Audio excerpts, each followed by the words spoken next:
Hello, everyone. This is Tom Fox. I'd like to welcome you to a special 5-part podcast series, Integrity Matters, exploring the National Defense Authorization Act, sponsored by K2 Integrity. This week I visit with Chip Ponce, who is the global co-head of the K2 Integrity Financial Crimes Risk Management Practice and a member of K2 Integrity's board. He co-founded the Financial Integrity Network in 2014, which merged with K2 Intelligence in 2019. The combined firm announced its new name, K2 Integrity, in November 2020. From 2002 to 2013, Chip served as the inaugural director of the Office of Strategic Policy for Terrorist Financing and Financial Crimes and a senior advisor at the U.S. Department of Treasury. Prior to K2 Integrity, Chip also served as HSBC's interim head of financial crimes compliance for Mexico and the Latin American region, assisting in the development and implementation of an enterprise-wide financial crimes compliance program adherent to global standards. I'm also joined by Gail Fuller. Gail is a managing director at K2 Integrity. She leads the teams providing advisory support to a wide variety of clients, including foreign governments, financial institutions, and fintech firms, helping them navigate the complex challenges relating to compliance with anti-money laundering, combating the financing of terrorism regulations, U.S. and international sanctions, and bribery and anti-corruption laws. Gail spent nearly 8 years with the U.S. federal government focused on combating illicit finance. Over this 5-part series, we will break down the changes to the Bank Secrecy Act and changes in enforcement to authority to the Financial Crimes Enforcement Network, or FinCEN, which are found in the recently passed National Defense Authorization Act. Topics include breaking down the big picture, company formation reform, new opportunities under this new law, coming changes to corporate governance under the NDAA, and taking the long view of the new law. This is one of the most significant new laws around bank secrecy in nearly 20 years. They will apply to financial institutions and a wide variety of others going forward. In this first episode, I'm joined by Chip Ponce to take a big picture look at this new law. Hello, everyone. This is Tom Fox, and we are starting our 5-part series on the new NDAA, or the National Defense Authorization Act, and how it's going to, I think, radically change our enforcement and compliance around bank secrecy, money laundering, and financial crimes. Today, I'm joined by Chip Ponce. Chip, first of all, welcome, and thank you for taking the time to visit with me today. Tom, pleasure to be here. Thanks so much for having me and for your interest in what we're going to talk about, AML reform. Well, I've been following this bill for the full year. I've been trying to do my best to change the ABA's position on shell corporations for years. So I was finally glad to get this at least passed by Congress. What, Chip, do you see on kind of a big picture view? What are the key provisions from your perspective? Well, thanks, Tom. It's funny you mentioned the ABA because there are two of them, right? And this goes way back in terms of the issues that this particular legislation addresses. There are a broad range of areas of AML reform covered by this act, and I'm excited to talk about them all day. I know time's always the enemy. One area of key interest is one that you just pointed to, which is how do we deal with the use of anonymous companies by illicit actors to gain access to our financial system. And we have been debating for decades a company formation process that we need to reform so that we can better understand who owns the companies that we create in the United States. And that's a big part of the act. We'll talk more about that, I know, in a later segment.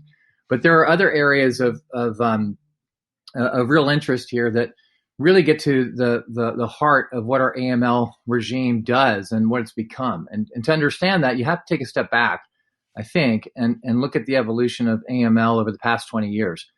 After 9/11, we as a country recognized the value of financial information and financial disruption to terrorist organizations in particular, but really a broad threat of threats to our national security. And based on that recognition, we strengthened, we expanded substantially the Bank Secrecy Act through implementation of the Patriot Act, the USA Patriot Act. And that took us several years. And what it did is it broadened the Bank Secrecy Act to cover most segments of our financial system. It strengthened what was expected from each of those segments in the form of AML programs and reporting and record-keeping requirements. And in doing that, it created a different degree of transparency that would allow us to identify, track, trace, and disrupt all forms of illicit actors in our financial system. That premise of the AML regime as a foundation for protecting our financial system and our national security was never recognized as a matter of law and has been debated in part as a matter of policy. No more, because when you look at this act, to me, the most important starting point is looking at the very purpose of the Bank Secrecy Act, which in this act has been amended and substantially expanded to include protecting the integrity of our financial system and safeguarding our national security. So that alone is a huge step forward in helping everyone from the public sector, the private sector, to really Main Street understand why this is so important. Because at the end of the day, this is an act that is designed now to protect the integrity of our financial system, national security in ways that have not been recognized in the past. So that's a great starting point. So you mentioned a significant expansion of the Bank Secrecy Act. Could you tell us some of the expansion or changes that you see as the most significant? Sure. So we mentioned company formation reform.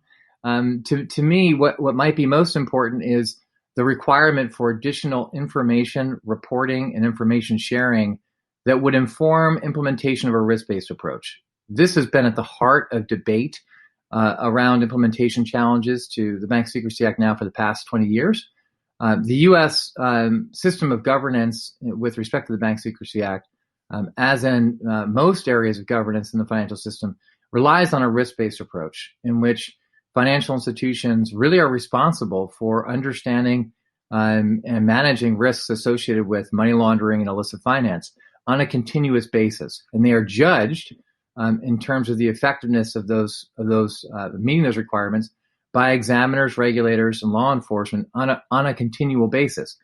That's hard to do if you're operating with different types of information, with different kinds of expectations, in a highly dynamic and evolving financial system and threat environment. To me, one of the biggest areas of benefit with the new act is a host of new reporting requirements and information sharing that allows our financial system, our financial institutions, our regulators and law enforcement to better understand what a risk-based approach actually means in terms of the risks that we worry about and the prioritization of those risks, how those risks are covered and translated into examination and supervision expectations, and then ultimately how those priorities and risks are informing AML programs that are implemented by our financial institutions. So that alignment is really important, and there's a lot of reporting required under this act from the law enforcement community and the Attorney General, from the Treasury Department and the federal functional regulators, in order to create a better understanding of what risk looks like and what regulatory expectations associated with managing those risks look like. Chip, together with the expansion of the Bank Secrecy Act, it's also an expansion of FinCEN's enforcement powers. And as much as I, in the private sector, want to see obligations on corporations expanded to help fight many of these scourges, you can't do that without increased enforcement and more robust enforcement.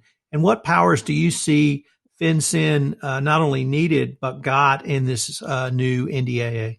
Well, thanks, Tom. FinCEN is definitely a beneficiary of this new act. They have additional authorities, but they also have additional accountability under the act, much of which gets to work that FinCEN has done historically and strengthens and codifies some of their pre-existing work and then expands upon it.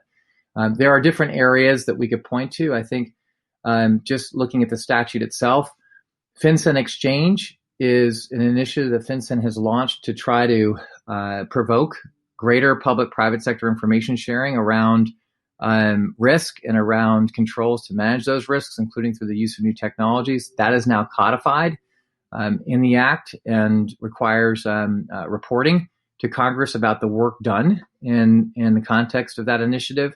There are statutory requirements for FinCEN to establish liaisons, both domestically with federal functional regulators and internationally with counterpart financial intelligence units and other financial centers.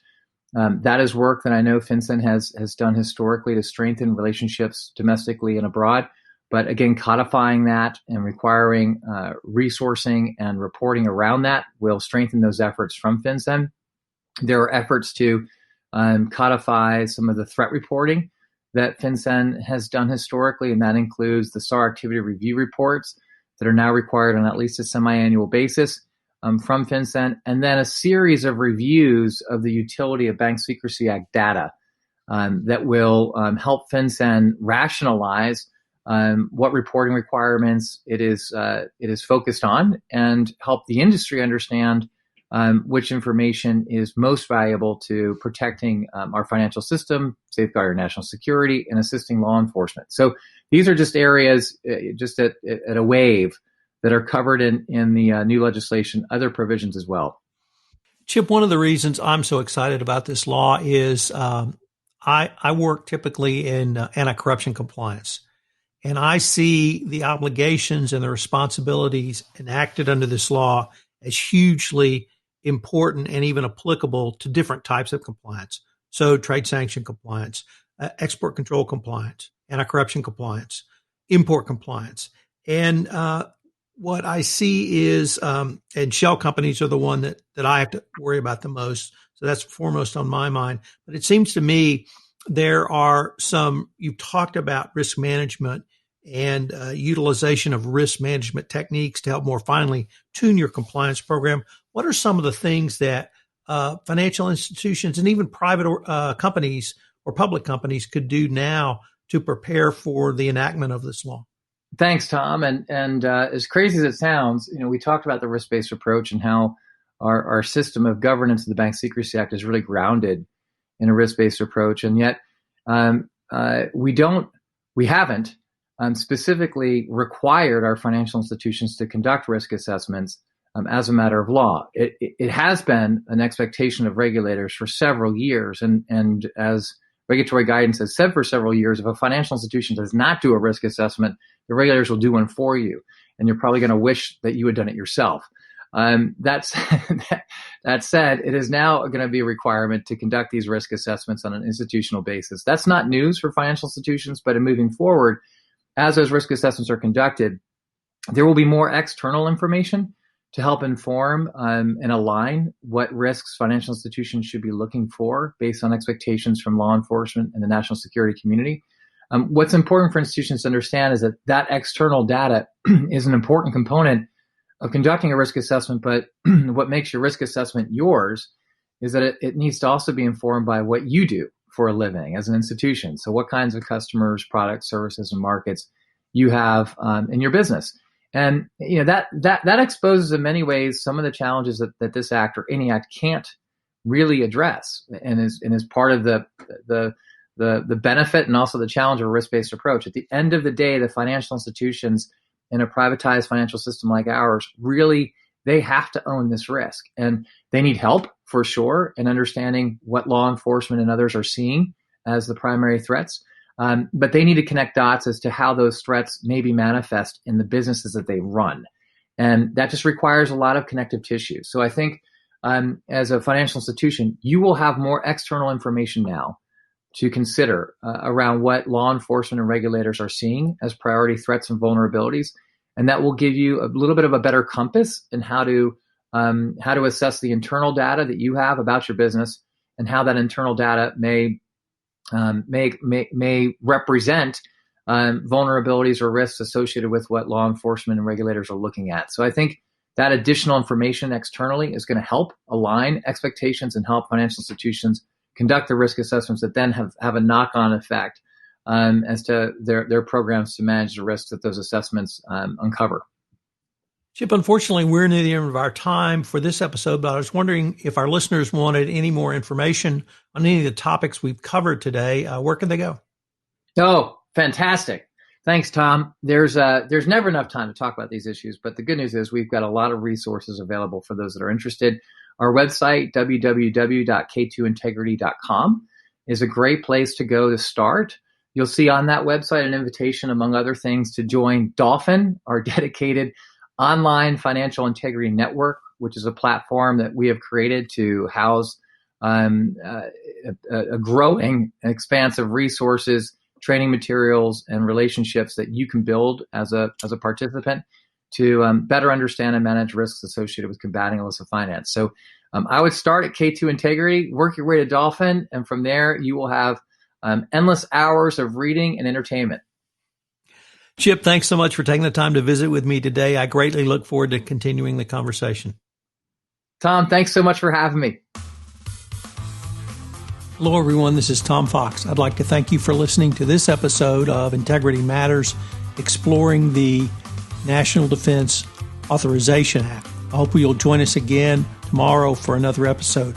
Please check out the great resources provided by K2 Integrity, which are listed on the show notes, their website, and the new Dolphin site.